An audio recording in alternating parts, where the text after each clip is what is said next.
Greetings everyone, welcome to our channel.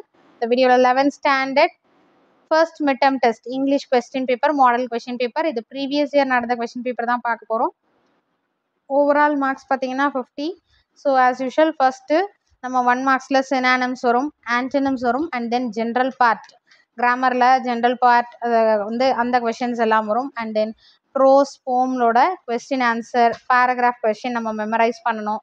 அதுக்கு அடுத்தது letter writing இருந்ததுன்னா hints development and then memory போம் compulsory தரோவா அதில் மார்க் லூஸ் பண்ணக்கூடாது. ஸோ இந்த மாதிரி இங்கிலீஷில் எதெல்லாம் அந்த கவர் பண்ணுற பார்ட் இதெல்லாம் வந்து நீங்கள் ஸ்டெப் பை ஸ்டெப் ஃபுல்லாக வந்து தரோவாக எடுங்க. ஸோ ஃபர்ஸ்ட் சினானம்ஸ் பார்த்தீங்கன்னா snapped and then second one பார்த்தீங்கன்னா பிரின்ஸ்லி கேட்டிருக்காங்க.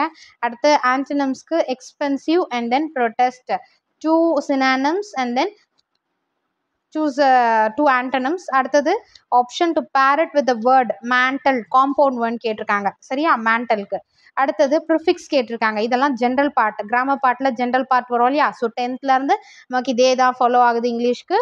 ஓவரால் ஃபர்ஸ்ட் பார்த்தீங்கன்னா சினானம்ஸ், ஆண்டனம்ஸ், இதில் வந்து prefix, affix, compound word, prepositional frames, prepositional phrase, idioms and phrases, determiners, இந்த மாதிரியான ஜென்ரல் பார்ட் கேட்பாங்க 1 மார்க்ஸில்.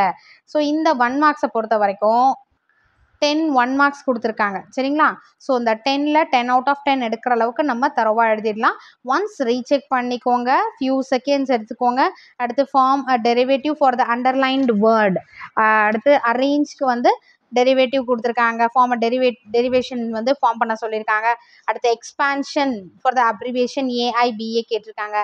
Right meaning for the idiom below the belt. So finally 10th question, fill in the blank with suitable preposition. So இந்த மாதிரி general partல preposition, prefix, affix, compound word, determiners இது எல்லாமே தரோவா இருங்க. So இது 10 out of 10 எடுக்கிற அளவுக்கு நம்ம தரோவா இருக்கணும். கிராமர் பார்ட் ஜென்ரல் பார்ட்லாம் நீங்கள் ப்ராக்டிஸ் பண்ணுங்கள். நிறைய கொஷின் பேப்பர் ப்ராக்டிஸ் பண்ணிங்கனாலே ரொம்ப ஈஸியாக இருக்கும். பார்ட் 2 பார்த்தீங்கன்னா section A, choose any 3 of the following sets and poetic lines and answer the questions that follow. So 2 mark question இது. ஆன்சர் எனி 3 கொடுத்துருக்காங்க. போம்லேருந்து கேட்டிருக்காங்க. போம் லைன்ஸ், ஐ மீன் போம் லைன்ஸ் கொடுத்துட்டு கொஷின் ஆன்சர். ஆல்ரெடி நம்ம 11th standard English important question video பார்க்காதவங்க அதை பார்த்துக்கோங்க. நீங்கள் அதில் எதெல்லாம் நம்ம படிக்கணும், மிஸ் பண்ணக்கூடாது, லெசன் புக் பேக்கில் இருக்கக்கூடிய பார்ட்டு இது எல்லாமே நம்ம வந்து அந்த வீடியோவில் நம்ம சொல்லியிருப்போம். இதெல்லாம் வந்து நம்ம ஃபஸ்ட்டு வந்து ஸ்கிப் பண்ணாமல் படிக்கணும் அப்படின்றத. நமக்கு வந்து 4 questions கொடுத்துட்டு எனி 3 கேட்டிருக்காங்க. போம் lines appreciation question. And then part 3 section A, explain any one of the following with reference to context in about 50 to 60 words. 3 mark question, ஏதாவது ஒரு கொஷனுக்கு நீங்கள் ஆன்சர் பண்ணும். ஸோ ரெஃபரன்ஸ் என்ன, கான்டெக்ஸ்ட் எழுதுனேன், அதாவது these lines R from the போம் by author நேமோட நீங்கள் எழுதுனீங்கன்னா நல்லா கிளியராக இருக்கும். போம் நேமு அண்ட் தென் ஆத்தர், அதுக்கு அடுத்து எக்ஸ்பிளனேஷன். ஓகேவா, ரெஃபரன்ஸ் டு கான்டெக்ஸ்ட் எக்ஸ்பிளனேஷன் அப்படின்ற மாதிரி அதோட எக்ஸ்பிளனேஷன் இந்த மாதிரி சைட் ஹெட்டிங் கொடுத்துட்டு எழுதுங்க. ரெஃபரன்ஸ் என்ன, அடுத்து எக்ஸ்பிளனேஷன், இது ரெண்டுமே கொடுங்க. செக்ஷன் பி பொறுத்த வரைக்கும் answer any one of the following in not more than 30 words. So 3 mark. Why did the grandmother accompany the author to school இருக்கு இல்லையா, இல்லைனா how did Mary Kom manage to get financial support for her trip to the USA. So 17 18 இதில் any one உங்களுக்கு எது கிளியராக தெரியுமோ அதை choose பண்ணி எழுதுங்க.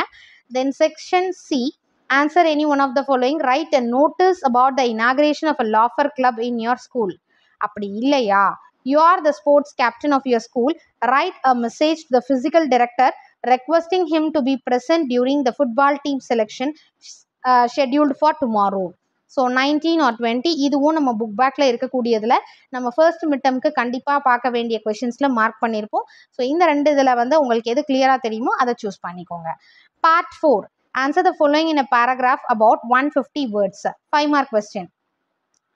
பேராகிராஃப் கொஷின் இருக்கு இல்லையா, அதாவது ப்ரோஸில் இருக்கக்கூடிய பேராகிராஃப் கொஷின். ஸோ இதை சூஸ் பண்ணிக்கோங்க. சினாப்சிஸ் எழுதுங்க, இன்ட்ரொடக்ஷன் எழுதுங்க, கன்க்ளூஷன் எழுதுங்க. ஸோ இந்த மாதிரிலாம் நீங்கள் எழுதுனீங்கன்னா ப்ரெசன்டேஷனும் நீட்டாக இருக்கும். ஃபர்ஸ்ட் இன்ட்ரொடக்ஷன், அந்த ப்ரோஸ் என்ன அதை பற்றின ஒரு 2 lines. அதுக்கடுத்து சினாப்சிஸ்னு போட்டு எல்லாத்தோட சைட் ஹெட்டிங்ஸ், அதாவது நீங்கள் எழுதக்கூடிய பேராகிராஃபோட அந்த பேராகிராஃப் கொஷின் ஆன்சர் இருக்கு இல்லையா அதோட சைட் ஹெட்டிங்ஸ் ஒரு அட்லீஸ்ட் 3 to 4 சைட் ஹெட்டிங்ஸ் கொடுங்க. ஃபைனலி கன்க்ளூஷன் கொடுங்க. சரிங்களா, அப்படி கொடுத்தீங்கன்னா ரொம்ப வந்து பார்க்க நீட்டாக இருக்கும். கிளியராக இருக்கும். 21st and then 22nd பார்த்தீங்கன்னா answer the following in a paragraph of about 150 words. So இது பார்த்தீங்கன்னா போம்ல இருந்து கேட்கக்கூடிய பேராகிராஃப் கொஸ்டின்.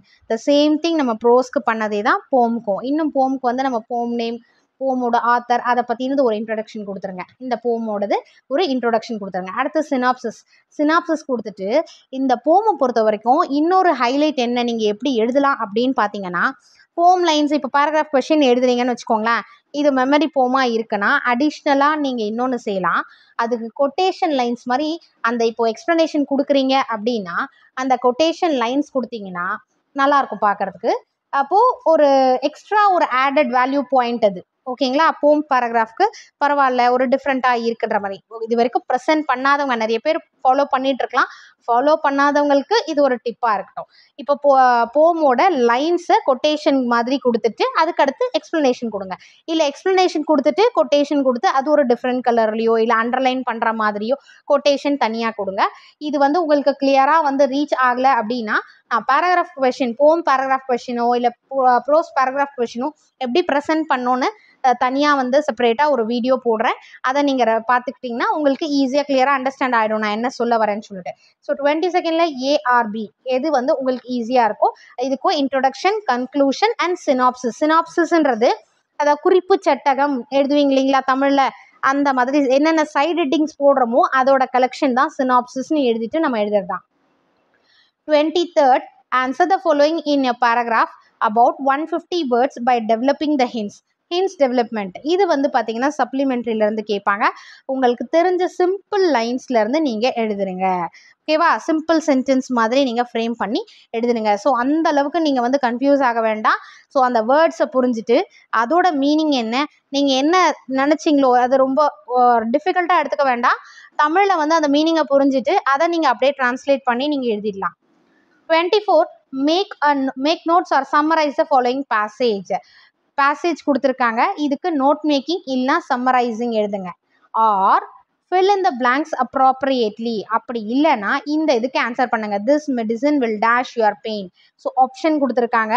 இந்த 5 உங்களுக்கு வந்து கிளியராக நான் இதில் 5 out of 5 எடுப்பேன் அப்படின்றவங்க தாராளமாக இதை ஈஸியாக அட்டென்ட் பண்ணிடலாம். சரிங்களா? அப்படி இல்லையா நீங்கள் நோட் மேக்கிங் பண்ணிடுங்க. or else B. Answer the following question from the given poem. So போம் லைன்ஸ் கொடுத்துருக்காங்க. போம் லைன்ஸ் கொடுத்துட்டு அதில் என்ன பண்ணியிருக்காங்கன்னா கொஷின்ஸ் கேட்டிருக்காங்க. the poem is dedicated to, இந்த போம் லைன்ஸ் ரிலேட்டடாக கொஷின்ஸ் கேட்டிருக்காங்க. இது உங்களுக்கு ஈஸியாக தெரிஞ்சால் இதை எழுதுங்க. ஸோ இதை விட எனக்கு அது பெட்டர் அப்படின்னு தோணுதா, எனக்கு அதிலே வந்து நான் ஈஸியாக ஆன்சர் பண்ண முடியும், உங்களுக்கு எந்த கொஷினை சூஸ் பண்ணால் உங்களோட கான்ஃபிடென்ட் லெவல் நீங்கள் வச்சு தான் நீங்கள் அந்த கொஷினை சூஸ் பண்ணும். இங்கிலீஷ் எல்லாம் பொறுத்த வரைக்கும் நிறைய ஜென்ரல் பார்ட் வருது இல்லைங்களா.